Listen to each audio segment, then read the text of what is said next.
préparais déjà à le recevoir. Mais je ne savais pas c'était quoi. Un jour, quelqu'un m'a parlé du Saint-Esprit. Un frère qui n'est pas baptisé au nom de Jésus-Christ, il n'y croit pas. Il me parlait du Saint-Esprit. Parce que eux, dans leur église à l'époque, vous savez, il y a des gens qui ont fait de la sanctification et de la délivrance des gens une doctrine. C'est-à-dire, il faut être délivré. Tous les jours, tu es délivré. Et quand tu arrives depuis la porte là-bas, ça commence déjà. La délivrance commence déjà sur la porte. Mais c'est terrible. Wouh! Alléluia. Mais il me parlait du Saint-Esprit. J'ai dit, c'est quoi ça? Il me dit, ouais, laisse l'église catholique qui ne t'enseigne pas les bonnes choses. Viens, Saint-Esprit, cherche une église qui parle du Saint-Esprit. Bon, ça m'a touché un peu parce que nous, à l'église, quand j'étais à l'église catholique, on nous parlait, désolé, c'est mon témoignage, je ne peux pas faire autrement. On nous parlait de la bougie quand je me suis fait baptiser. Vous savez, j'avais une photo, n'est-ce pas? Et ce jour-là, bon, moi, on était tellement nombreux à l'époque, dans les années 92, je me suis fait baptiser catholique. Et on était tellement nombreux que. Et puis il n'y avait pas de climatiseur dans l'église. Si ça avait en Afrique, une église, bon, à part maintenant, certaines églises commencent à avoir des climatiseurs. À l'époque, laisse les climatiseurs. Bon. Et à mon tour, j'étais comme le dernier. Et quand j'arrivais, le photographe, quand il a pris la photo, le gars avait plein de sueur, le prêtre avait plein de sueur sur sa tête. Donc tu vois, et il me versait sur le fond ici. Vous voyez? Et le gars, quand il a regardé la photo, il dit, ouais, mais toi là, tu mixes. C'est à cause de tes péchés, le gars là sueur comme ça. Bon, c'était juste pour me fatiguer, vous voyez? Mais je croyais que c'était ça. À la fin, on faisait encore un autre passage où on nous remettait une bougie. Et il fallait, n'est-ce pas, un tissu, un pagne que tu portes avec une image de la bougie, qui est le symbole du Saint-Esprit. Vous voyez, je croyais à ces choses, le symbole, la bougie. Mais non, ce n'est pas un symbole simple. Non, nous devons le recevoir. Amen. Amen. Nous devons le recevoir. Ce n'est pas un symbole comme à l'extérieur. Le symbole peut être la croix. Mais il y a un message au travers de cette croix. Amen.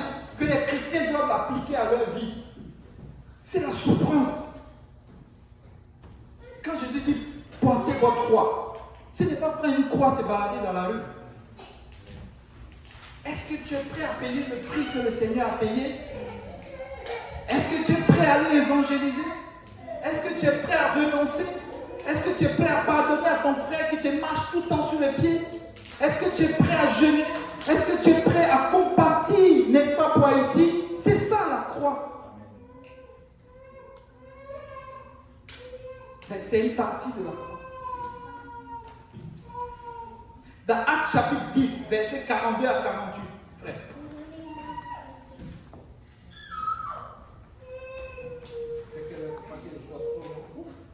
Actes chapitre 10. Actes chapitre 10, versets 43 à 48. La Bible dit 42. Okay. Et Jésus nous a ordonné de prêcher au peuple et d'attester que c'est lui qui a été établi par Dieu, juge des vivants et des morts. Tous les prophètes rendent de lui le témoignage que quiconque croit en lui reçoit par son nom le pardon des péchés. Oui. Comme Pierre prononçait encore ces mots, le Saint-Esprit descendit sur tous ceux qui écoutaient la parole. Tous les fidèles circoncis qui étaient venus avec Pierre furent étonnés de ce que le don du Saint-Esprit était aussi répandu sur les païens, car ils les entendaient parler en langue et glorifier Dieu. Amen. Car ils les entendaient parler en langue. Nous ne disons pas des choses, nous ne prêchons pas des fables, mais nous prêchons des choses, n'est-ce pas, qui sont basées bibliquement, n'est-ce pas, qui s'appuient sur la parole de Dieu. Nous le voyons, des gens sont remplis du Saint-Esprit. Ce n'est pas une bougie que Pierre est allé tendre. Amen. Ce n'est pas un symbole que Pierre est allé expliquer là-bas. Mais il est allé leur prêcher un message et ces gens ont été remplis du Saint-Esprit. Amen. Avec une évidence. Donc quand tu te répands, Dieu fait de telle sorte que tu reçoives ce ce pourquoi tu as demandé. Amen. Donc il met un signe. Il te montre, il y a quelque chose que tu reçois. Amen. Dans le Saint-Esprit, il y a quelque chose. Le symbolisme de cela, c'est que tu reçois, c'est que tu parles en d'autres langues. Tu l'attestes. Amen. Amen.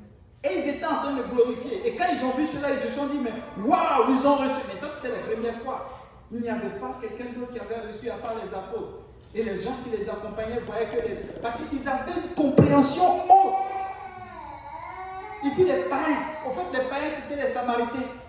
Les Samaritains, c'était des gens qui étaient à moitié juifs, moitié ceci. En fait, ils n'étaient pas juifs, en fait.